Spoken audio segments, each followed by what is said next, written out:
avec le bureau qui m'accompagne, dès notre installation, nous avons réfléchi sur un programme que nous avons dénommé l'ENARC 1 modèle.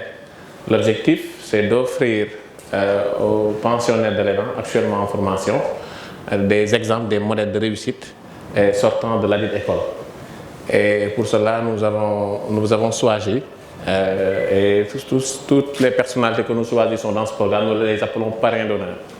L'objectif, c'est que ces personnalités puissent accompagner l'amicale pendant tout le processus, pendant toute la formation jusqu'à la fin.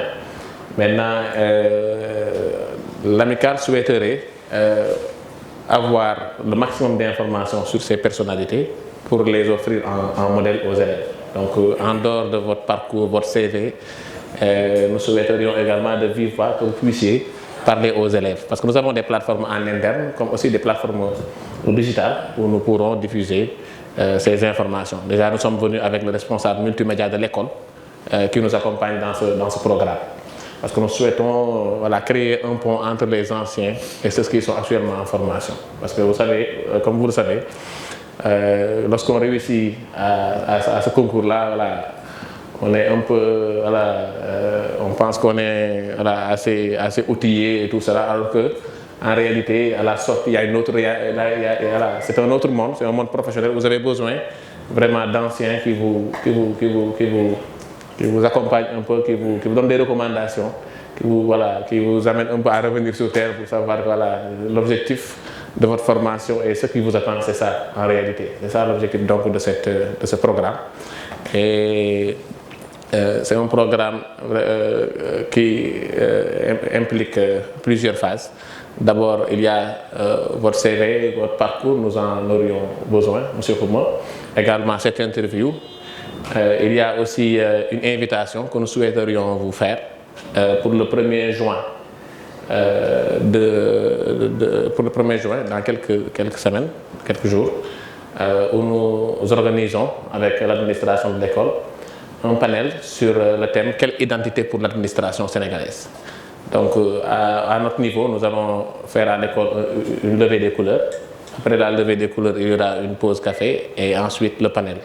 Maintenant, avant le panel, la personnalité qui est choisie comme panel d'honneur, il sera présenté par l'amicale aux élèves qui seront dans la salle, l'amphibruno Diatta de l'école, et également parler de son parcours. Et après, nous allons permettre à cette personnalité de parler de vive voix aux élèves.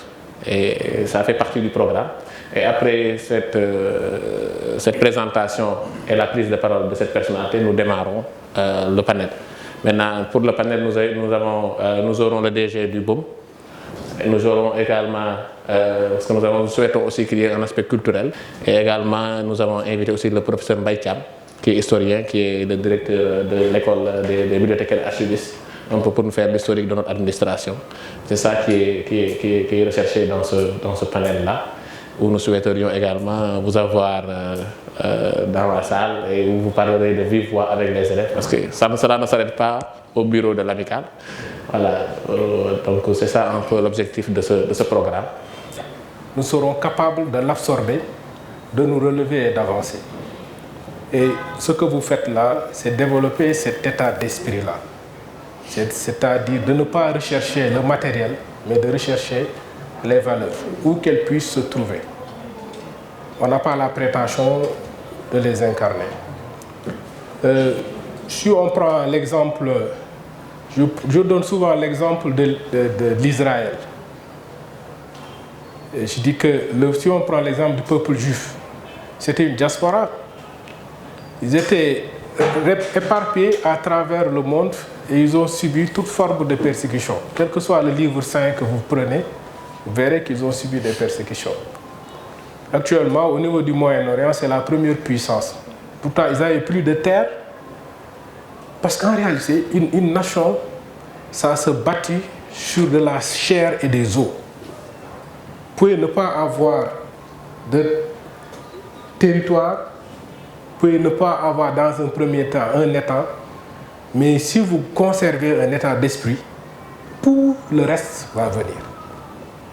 Donc si le Sénégal actuellement, ce qu'il est devenu actuellement, c'est parce que les premiers chefs d'État Senghor particulièrement a insisté sur l'état d'esprit. C'est pourquoi la création de l'ENA, faire de Dakar, d'une partie de Dakar, c'est-à-dire vous partez d'ici un peu à Lens, il en a fait un quartier latin. C'est dans ces zones-là, vous voyez l'université, les écoles de formation, l'ENA, l'école des jeunes filles comme Kennedy, l'internat de Blaise Diagne, le lycée technique de La Fosse. À l'époque, le ministère de la Culture qui occupe l'actuelle Cour suprême. À l'époque, c'était le ministère de la Culture. Mais une fois que les magistrats ont mis la main dessus, ce n'est plus reparti. C'est une belle bâtisse. Mais à l'époque, c'était le ministère de la Culture. Quand il était là, la science n'a jamais autant été soutenue. Parce que les blocs scientifiques et techniques, tout ce que vous voyez là, c'est lui qui les a mis en place. Parce qu'il voulait développer un état d'esprit conquérant.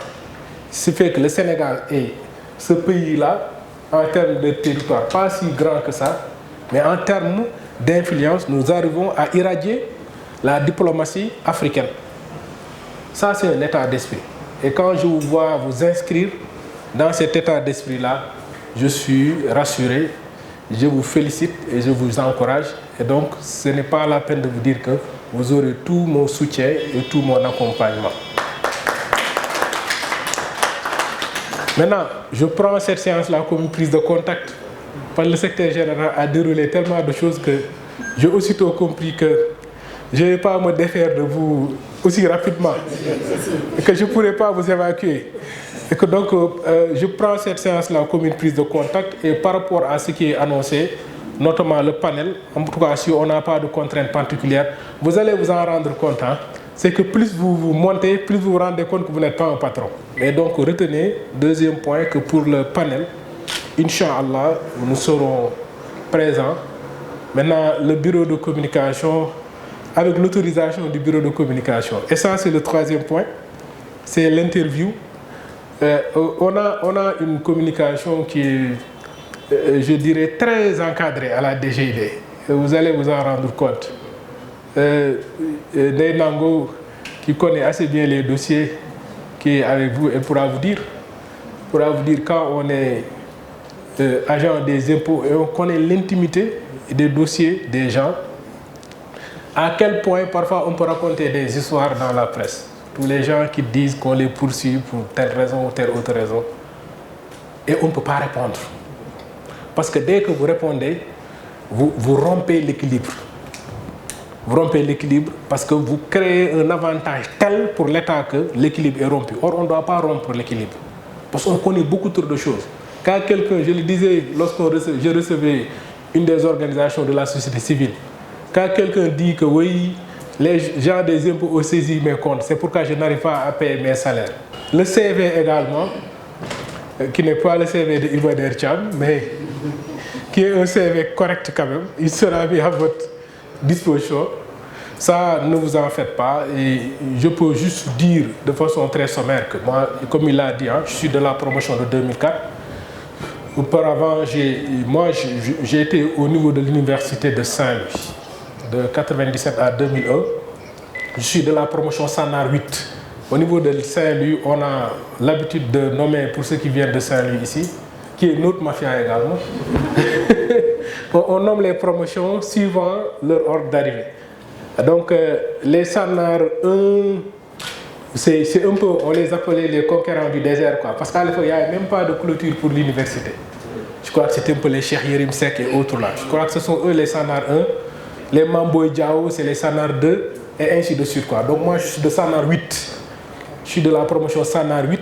Eux, ils sont de SANAR 9. Jean connais, le directeur du contrôle, et Hassan Diouf, le directeur des systèmes d'information. C'est là-bas que j'ai fait vraiment mes études supérieures, où je suis sorti de là-bas avec une maîtrise en droit.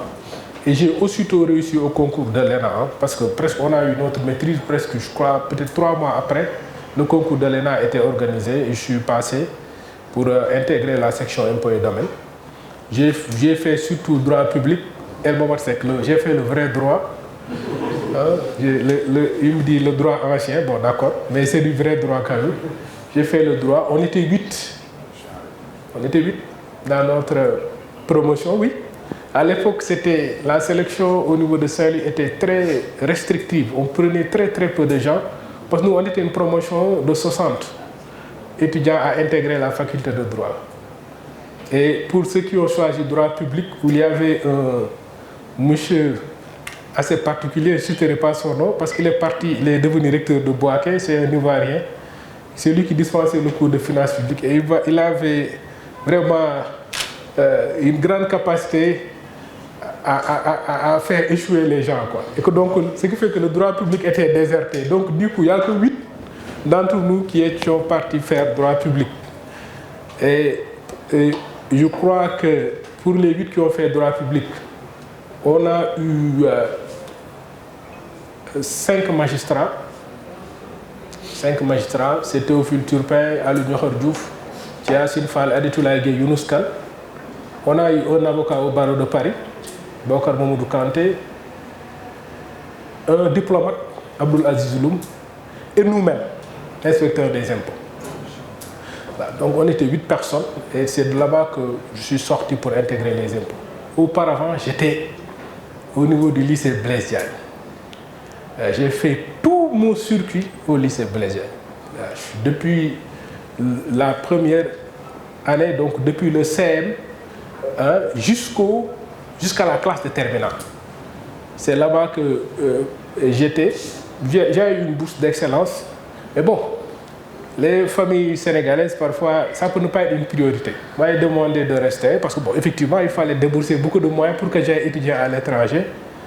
Et puisque je suis d'une famille où les gens voulaient tenir coûte que coûte à ce que les gens fassent l'université, parce qu'il n'y a que ça qui montre que, vraiment, comme disait l'autre, hein, tu as pris ton pain noir là.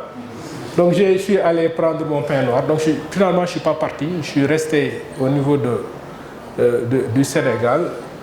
Et je crois que je ne l'ai pas regretté. Un temps, il a fallu moins 5 pour que j'intègre l'armée. Bah, ça, Hassan ne le sait pas peut-être. C'était moins 5.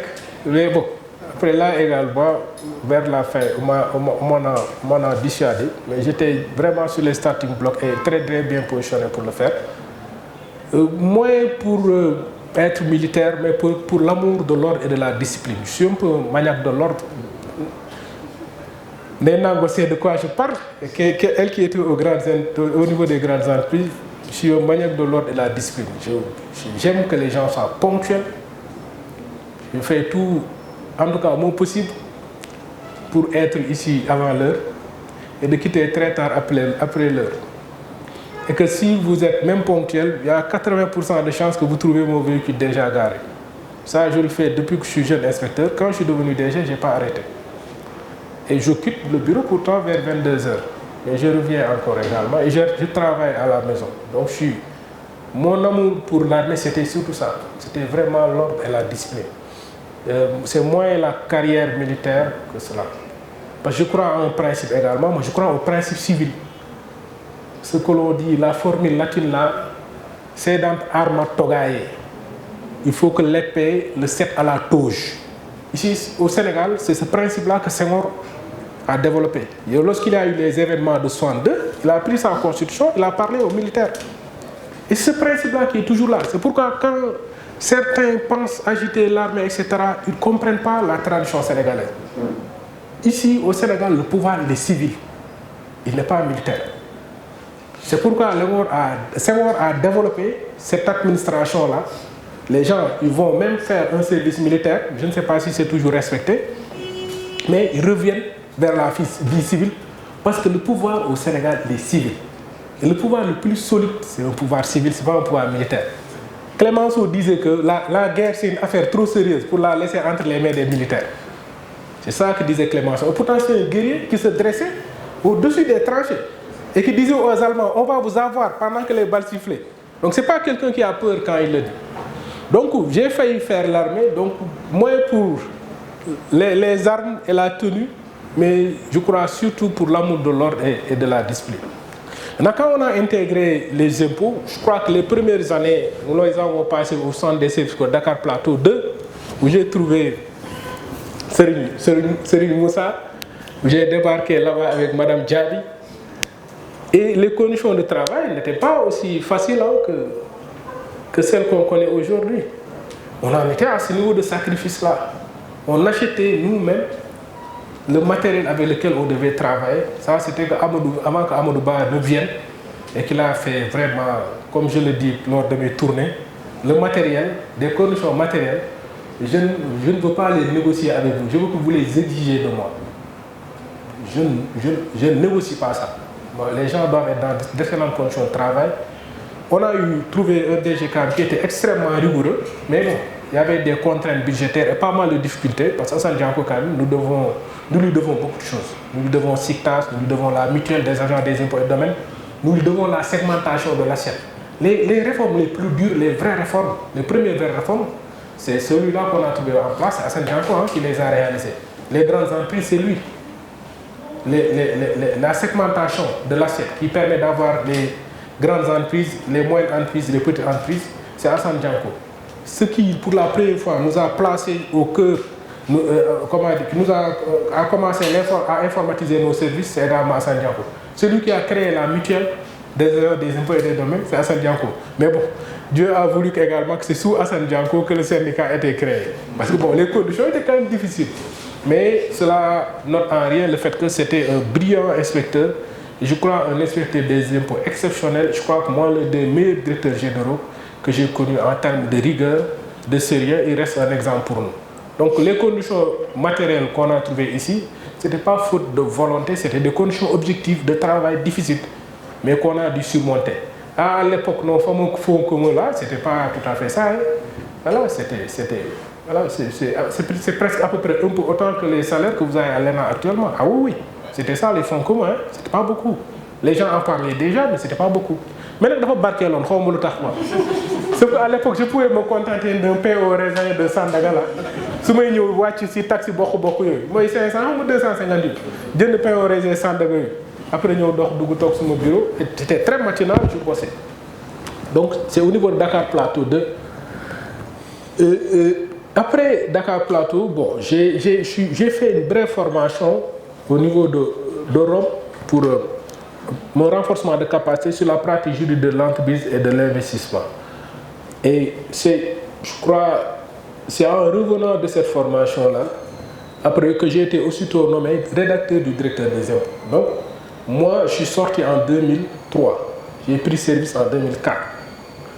J'ai été nommé rédacteur du directeur des impôts en 2007, c'est-à-dire 3 ans après. Rédacteur du directeur des impôts, à l'époque, c'est comme je disais à Mortal, comprenez directeur de cabinet. À l'époque, le directeur des impôts supervisait tous les services presque du Sénégal. C'était le directeur le plus puissant. Et le rédacteur numéro 1 était son premier collaborateur, c'était son conseiller technique numéro 1. Ce qui fait que du coup, les chefs de centre, ils t'appelaient directeur. Ça, c'était 3 ans après ma sortie. Et je coordonnais déjà les services, je rédigeais toutes les notes de service pour organiser l'assiette, le contrôle, le recouvrement, parce qu'à l'époque, le directeur des impôts, c'était tout cela. Et en même temps, je faisais les plans d'action et je représentais la DGD au comité hebdomadaire de suivi des recettes, qui était un comité très dur, mais où je le représentais aux côtés du directeur des impôts. C'est à partir de là que le cabinet m'avait repéré, le cabinet du ministre. Je vais en venir après. Donc, ce qui fait que rédacteur directeur des impôts, j'ai été là-bas presque pendant après 2 ans et je suis monté au niveau de la législation. La législation, à Saint-Pierre de Courage, je parle, à l'époque c'est la crème. Hein? Quand on vous amène à la législation, ah oui, les rédacteurs de la législation, c'était des rédacteurs comme tous les autres en termes de rang, mais même en termes de rémunération, ils percevaient plus parce que les gens considéraient qu'ils étaient plus capés. J'ai été remplacé à ce poste-là par Mme Diaby. Et j'étais chef de la section des régimes fiscaux spécifiques et agréments. Vous étiez délégataire du directeur général des impôts, directement, hein, pour la signature des factures que vous avez visant en exonération de TVA. En même temps, vous étiez conseiller du directeur général sur toutes les questions relatives au régime dérogatoire. Le premier rapport sur les dépenses fiscales qu'on a eu à rédiger, c'est moi qui ai rédigé les termes de référence avant de partir après pour le cabinet. Parce que je n'ai fait qu'un an à la législation et le cabinet a demandé que je vienne les rejoindre. Donc, ce qui fait que j'ai aussitôt rejoint le cabinet. Donc, je suis sorti en 2004. En 2009, je suis nommé conseiller technique du ministre. Conseiller technique du ministre, où je m'occupais de toute la fiscalité parce que Bassirou Sambagnas, que j'ai trouvé sur place, Bassirou s'occupait particulièrement de questions pétrolières. Donc, à un moment donné, toute la fiscalité, il me l'avait laissé. Et il présidait le comité de recettes. Mais une fois que je suis venu, il a commencé à me laisser la présidence du comité de recettes. Donc, j'ai présidé le comité de recettes pendant 5 ans au niveau du cabinet du ministre. Et ça, cette réunion-là a été représentée. La DGID, vous avez le directeur des impôts qui venait, le directeur du contrôle fiscal, le directeur des domaines. Au niveau de la douane, vous avez le directeur des opérations douanières, le directeur régional de Dakar. Au niveau du trésor, vous avez le receveur général du trésor. Au niveau du budget, vous avez le chef de la division des recettes qui venait. Et on vous demandait déjà, 5 ans après votre sortie, je n'avais pas 30 ans, je devais présider ce comité-là. Il fallait faire preuve de beaucoup de rigueur, voilà, de caractère. Parce que vous avez des gens qui avaient déjà fait leur carrière dans l'administration et vous deviez tenir la réunion pour que ça ne parte pas dans tous les sens. Mais bon, au bout de quelques temps, chacun est... Ça s'est réglé très rapidement, disons. Ça s'est réglé très rapidement. Voilà. Et j'ai tenu ces réunions-là pendant 5 ans, à côté de mes autres activités de conseil technique, parce que Bassirou Sambagnas, que j'ai trouvé sur place, lorsqu'il est monté après directeur de cabinet, j'étais tout ce dont ne s'occupaient pas les autres. J'avais une compétence résiduelle. Les juristes savent de quoi je parle. Quand on me dit que le pouvoir réglementaire a une compétence résiduelle, ça veut dire que vous faites tout à peu près. Et c'est au niveau du cabinet que j'ai été là-bas. À partir de 2011, Mamadou Mbengue devait partir à la retraite. Et on a déjà fait les enquêtes pour que je sois directeur de l'administration du personnel. Mais le débat s'était posé. Parce que j'étais sorti en 2004. Il fallait décompter et je n'étais pas encore inspecteur principal. On voulait faire de moi le directeur de l'administration du personnel. Et je me rappelle Amadouba qui était fort en théorie. On avait expliqué pour dire que bon, en réalité, je vais être inspecteur principal au moment où le décret va sortir. Il y a des choses. Finalement, ça ne s'est pas fait. Après, à partir de 2012, 2013, je suis resté au cabinet. Et l'option du directeur de l'administration personnelle a été abandonnée en 2013, lorsque Mme Cham est venue. Mme Cham est venue, ça s'est réglé en quelques minutes, quoi. Il me dit, Ablaye, occupe-toi de mes recettes là, toi, tu as une fibre recette. J'ai laissé mes recettes, je me rappelle DAP, occupe-toi de mes recettes. Et c'est comme ça que je suis devenu directeur du recouvrement en 2014. J'avais 36 ans. Et donc, ce qui faisait de moi le plus jeune directeur de tout le cabinet, de tout le département du ministère de l'économie et des finances. J'ai été à la direction du recouvrement de 2014 à 2019. Et je crois vraiment, c'est un poste que j'ai adoré.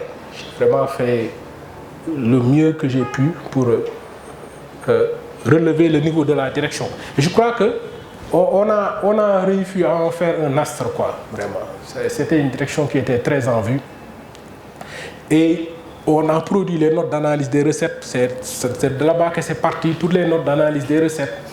Tous les outils actuellement, tous les actes de poursuite que vous voyez, le modèle d'acte a été conçu durant cette période-là. Ensuite, on a rédigé une note de service sur les prises en charge qui est actuellement utilisée avec M. El Momatsek.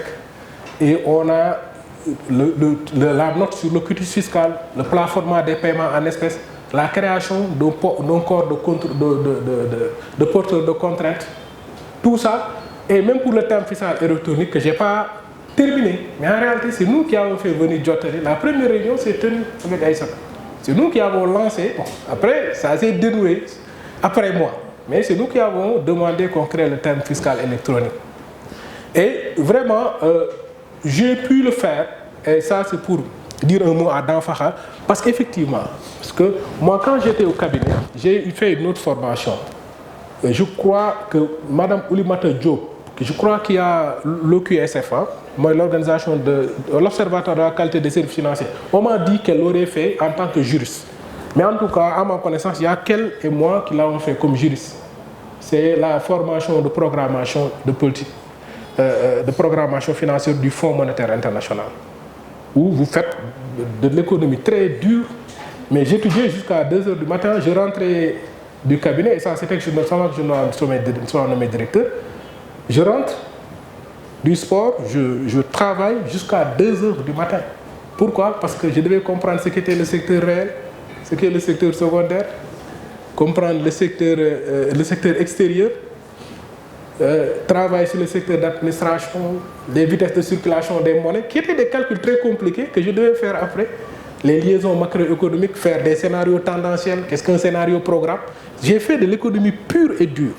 Ça m'a permis après, lorsqu'il a fallu après faire les notes d'analyse des recettes, d'apporter une touche. J'avais un peu cette double casquette-là, qui faisait que j'avais un bon background, n'est-ce pas, en économie, en programmation financière. Même si je suis un vrai juriste, comme le dit El Momad. Et donc, j'ai quitté la direction du recouvrement en 2019, maintenant, pour rejoindre la direction des grandes entreprises. Mais durant mes premières années au niveau de la direction de recouvrement, je l'ai cumulé avec la direction des services fiscaux spécialisés pendant 1 an presque. Parce que Cheikh Ba était nommé directeur général et le poste était resté vacant. Je l'ai occupé pendant 10 mois. Parce qu'il n'y avait pas encore un autre directeur. Et donc j'ai pu maintenant, après, j'ai été nommé directeur des grandes entreprises. C'est là-bas que j'ai été de 2019 à 2023. Au niveau de la direction des grandes entreprises également, il y avait de gros défis. Bon, les gens que j'ai trouvés aux grandes entreprises ou qui m'ont trouvé là-bas savent de quoi je parle. Il fallait en faire un service exceptionnel. Quand un service fait 80% des recettes de l'État, vous devez faire de sorte que ce service-là soit un service exceptionnel. Donc on a pu vraiment travailler d'abord à changer son environnement physique. On a mis en place un programme de rénovation physique et fonctionnelle. D'abord, le même programme que je suis actuellement en train d'appliquer, mais à une plus grande échelle au niveau de la direction générale. Je l'ai commencé quand j'étais directeur des grands entreprises. J'ai permis la mise en place des front office, la création d'open space, la réduction des délais de traitement des dossiers. Hassan Diouf sait de quoi je parle. On est passé de délais de traitement de 175 jours à 6 jours. Oui, c'est ça qu'on a fait. Le quitus fiscal, on commence à délivrer séances tenantes au lieu des 48 heures, etc. Et vraiment, on a fait un travail qui, peut-être, aux yeux de l'autorité, nous a valu d'être nommé directeur général des impôts et par la grâce également d'Allah subhanahu wa ta'ala.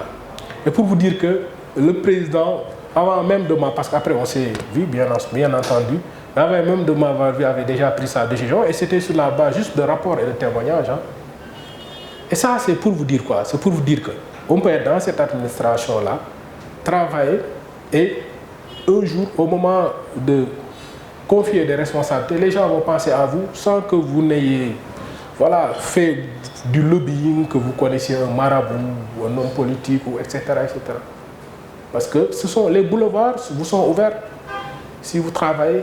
Voilà. Et c'est là où peut-être moi je vais vous dire mon mot. C'est-à-dire que là c'était un peu pour le CV, mais que vous aurez physiquement, mais ce serait plus, si je vous l'explique ainsi, comme ça, quand vous aurez le CV entre les mains, vous allez mieux comprendre.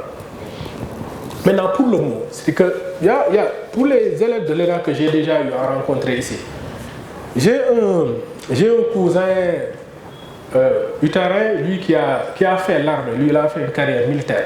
Il me disait que au niveau de l'armée, on se maîtrise, on se tient en respect pour tout ce qui concerne les aspects physiques. Hassan, qui est lui, un ancien de l'école militaire, il sait de quoi je parle.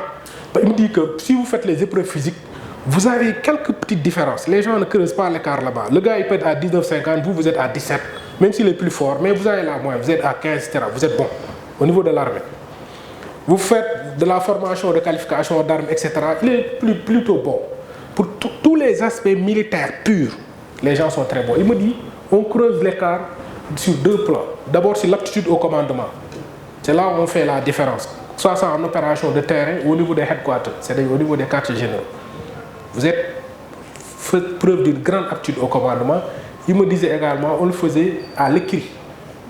C'est-à-dire que lorsqu'il s'agit vraiment de nous soumettre des épreuves, il arrivait que certaines épreuves, vous êtes tellement bon, et c'est ça qui vous permettait parfois de sortir major de votre promotion.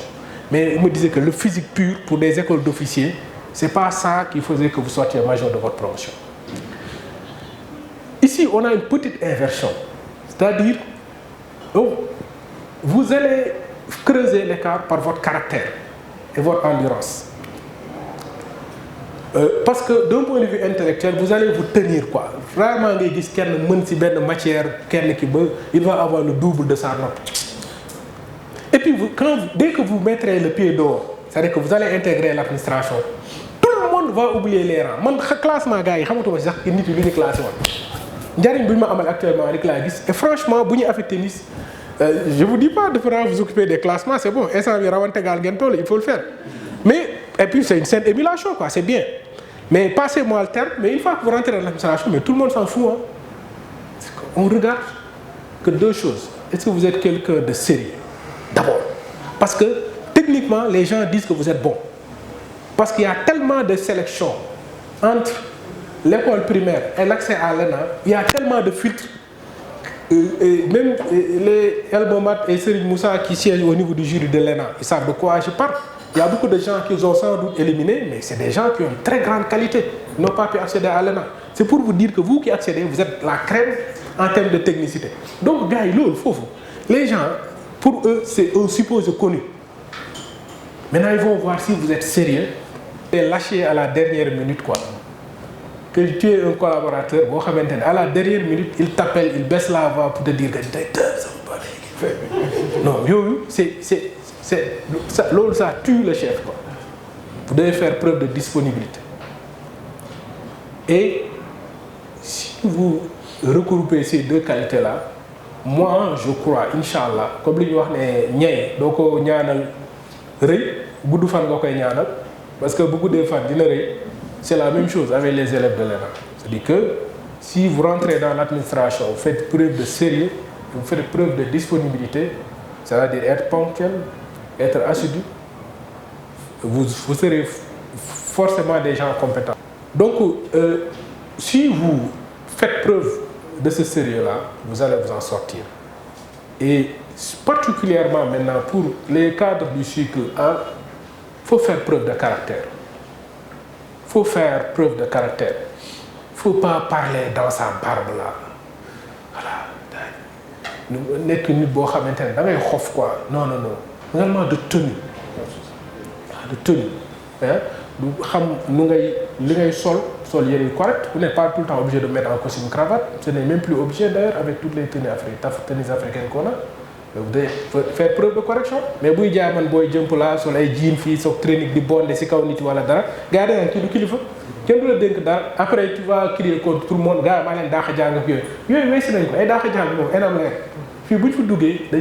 les personnes qui ont pour compter. Donc, je crois que ces aspects-là, il ne faut jamais les perdre de vue. Il faut faire preuve de caractère. Il faut faire preuve d'innovation. À chaque fois que vous êtes au niveau d'un service, la première chose que vous faites, dégager une situation de référence. Mais je me rends compte que 6 jours là qu'on traité, maintenant que à 1 jour. Et ceux qui seront au niveau de la diplomatie, au niveau de l'administration territoriale, au niveau de la section travail, où parfois vous avez des jours plus qualitatifs que quantitatifs, cela vaut pour vous également. Vous devez dégager des situations de référence. Et à partir de ces situations de référence-là, vous pouvez dire que vous allez innover et progresser. L'innovation n'est pas forcément quelque chose de sophistiqué, etc. Non, c'est le moins le baisse quoi. Même dans l'organisation des heures de visite, dans l'organisation du service, de la disponibilité des gens, etc. Et là, si vous faites preuve d'innovation, cela va vous permettre de beaucoup avancer. C'est-à-dire que si vous avez un chef qui a du caractère et qui sait innover, il quoi. Maintenant, administration, et c'est par là que je vais terminer. Vous avez 3 types de relations. Vous avez des relations vis-à-vis de votre autorité. Vis-à-vis de l'autorité, on attend 2 choses. La loyauté et la disponibilité. La loyauté voudrait que l'on yëkkati nga waxoo looy tëral nga waxoo lum la wax tout ce qu'il peut te dire que cela ne se retrouve pas dans la rue. Et également, les gens vont vous confier des situations très complexes. Qu'il s'agisse des cadres supérieurs ou des cadres moyens de la hiérarchie B. Les gens vont vous citer pour confier parfois des situations très complexes. Vous ne devez pas être ému. Il faut vous garder de l'émotion.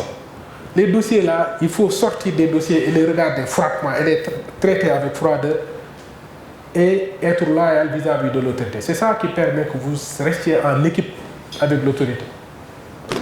Vous devez faire preuve de disponibilité. Quand le ministre vous dit, donc, ça m'est arrivé plus d'une fois depuis que je suis DG, vous allez me représenter quelque part, etc. C'est-à-dire que, ou bien vous devez être avec lui une réunion, y compris au niveau international, comme c'était la dernière fois à Washington, vous ne le lâchez pas à la dernière minute. Vous ne le lâchez pas à la dernière minute. Vous êtes disponible. C'est-à-dire que l'autorité, quand il vous appelle, il doit vous avoir au téléphone. Vous devez être joignable par courrier électronique, par WhatsApp, par téléphone, tout ce que vous voulez. Mais vous devez être disponible. Autorité, c'est ça. Loyauté, disponibilité. Le reste, ça va venir. Bouddha bouddhique. Deuxième niveau de collaboration, c'est une collaboration horizontale. C'est avec les autres administrations. Il faut faire preuve d'une technicité, d'une grande technicité. C'est comme ça que vous faire respecter. Une administration qui n'est pas technique, une administration, vous avez une réunion, vous avez hésité, vous vont faire prendre des décisions. Et pourtant, ils se sont engagés. Hein. Voilà, pourtant, on est avec le préfet. Le préfet a dit que non, affaire Bikina. Non. Encore que les administrateurs civils, eux, c'est un peu les grands patrons. Quoi. Eux, ils ne sont pas obligés de descendre dans un certain niveau technique. Eux, ils coordonnent les services. Mais vous devez faire preuve de technicité et faire preuve d'ouverture. En faisant preuve d'ouverture, là, vous n'êtes pas hermétique, vous êtes utile aux gens. Parce que si vous avez une technique, fermé, il est inutile. Mais quelqu'un qui est technique mais ouvert, c'est quelqu'un d'extrêmement utile. C'est ça qui fait que lorsque les gens ils vont dire on va s'adresser à l'administration du Trésor ou à l'inspection du travail, ils y vont avec la certitude que vous allez leur dire ce que c'est que le droit, mais après vous allez leur trouver des solutions. Alors si vous le faites, vous vous faites respecter de vos pairs. Ça c'est le niveau horizontal. Maintenant après, il reste le niveau vertical vers le bas. C'est vis-à-vis de vos collaborateurs. Vous devez faire preuve, il faut être juste et généreux. Quand vous êtes juste, vous êtes forcément rigoureux. Parce que c'est ça la rigueur. Hein? La rigueur doit être moi, c'est quelqu'un qui doit être sanctionné positivement, on va sanctionner positivement. Quelqu'un qui doit être sanctionné négativement, sans émotion, que sanctionner négativement. Vous êtes juste. Vous êtes généreux, moi, l'union am. Ça, si vous le faites en tant que chef, vous êtes respecté. Parce que un management, c'est pas de la tyrannie, c'est de la séduction. Je disais aux gars, moi je n'essaie même pas de tyranniser les gens, c'est inutile. Tu les séduis. Mais comment tu les séduis? Tu dois être juste. Et tu dois être généreux. Voilà. En fait, je crois quand même qu'on a besoin de ça. C'est que les gens sentent que nous avons. Et quand ils demandent de petites choses, ça non, ce n'est pas de qualité. Moi, je vous donne quelque chose de qualité supérieure. Comme vous avez dit l'autre jour, quand on était à Durbel, avec les imprimantes là. Quand vous leur disiez que vous ne voulez pas leur donner des imprimantes de bas de gamme. Quoi. Voilà. Donc, ça, vous devez être généreux. Surtout, c'est-à-dire que sur le matériel informatique, ça c'est à titre privé, tu dois l'aider. Vis-à-vis des associations qui sont là, vous les aidez. Effectivement, ils ont raison. Dès les premiers jours, j'ai presque relevé les dotations de toutes les associations parce que moi, j'ai une sensibilité de gauche. Hein. Les gens de gauche, ils donnent. Hein? Donc, ça c'est fait. Mais également, vous devez être également juste. Mais ça, attends, quelqu'un il est droit. Il fait son travail normalement. Il vient à l'heure, il quitte à l'heure. Quelqu'un qui fait tout le contraire de ce qu'il fait. Parce que de Mourouski, nous sommes au même pied. Mais qui en tout cas de mon color. Mais non, il y a un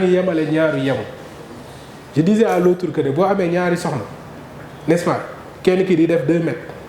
Quelqu'un qui dit 1 mètre 50. Si vous avez 1 mètre 50, vous avez un jubulo.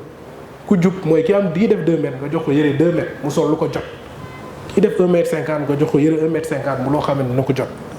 Quand vous gérez une administration, c'est ça. Vous devez être juste vis-à-vis des agents.